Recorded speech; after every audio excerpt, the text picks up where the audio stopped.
अस्सलामु अलैकुम वरहमतुल्लाहि वबरकातुह।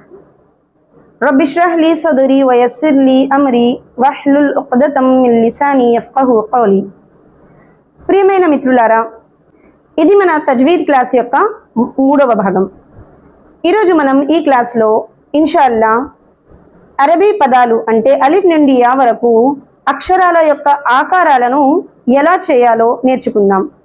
అంటే అరబీ భాషలో అక్షరాలను పదాలలో మార్చాలి అంటే ఆ అక్షరాలను ఆకారాలు ఇవ్వటం చాలా అవసరం. ఆ ఆకారాలు ఎలా ఇవ్వాలి, ఎలా మార్చాలి అనేవి మొత్తం ఈరోజు ఈ క్లాస్లో చాలా సులువైన పద్ధతిలో మనం నేర్చుకోవడానికి ప్రయత్నిద్దాం ఇన్షాల్లా. కాబట్టి ఈ వీడియోను ఎక్కడా స్కిప్ చేయకుండా చివరి వరకు తప్పకుండా చూడండి.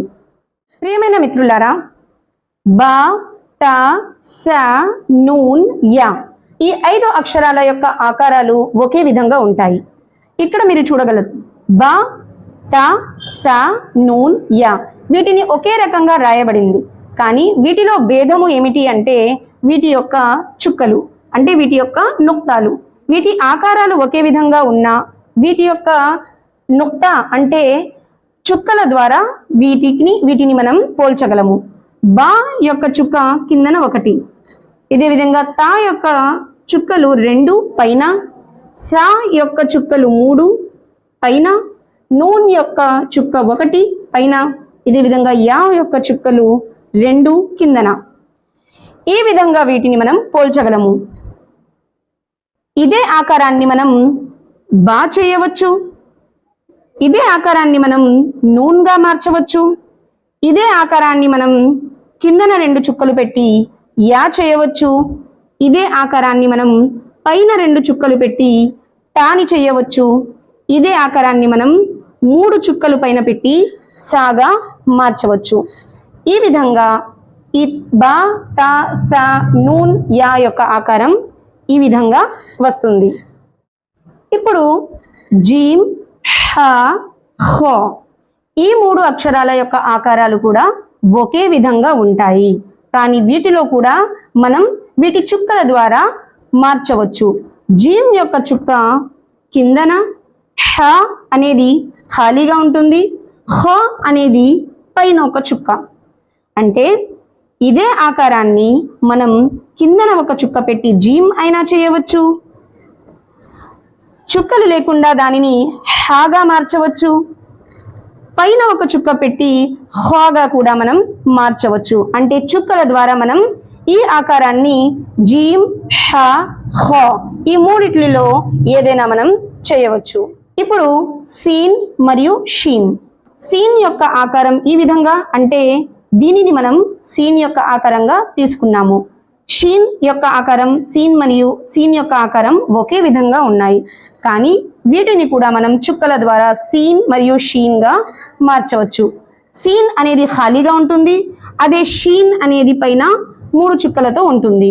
అంటే ఒకే ఆకారాన్ని మనం చుక్కలు పెట్టి షీన్గా కూడా మార్చవచ్చు, చుక్కలు లేకుండా సీన్గా కూడా చేయవచ్చు. ఇప్పుడు సోద్ మరియు దోద్.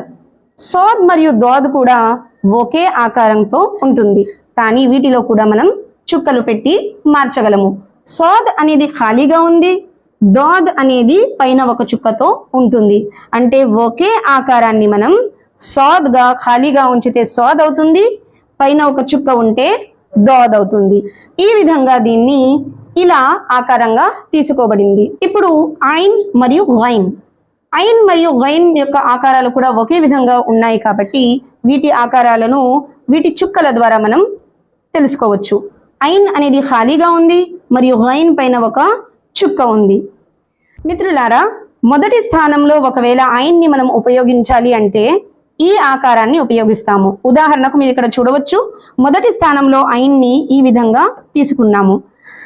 కానీ ఐన్ అనేది మధ్య భాగంలో అంటే పదం యొక్క మధ్య భాగంలో ఉపయోగించాలి అంటే మనం ఏ విధంగా రాయాలి, ఏ విధంగా దాన్ని ఆకారాన్ని ఇవ్వాలి అంటే ఈ విధంగా కాదు.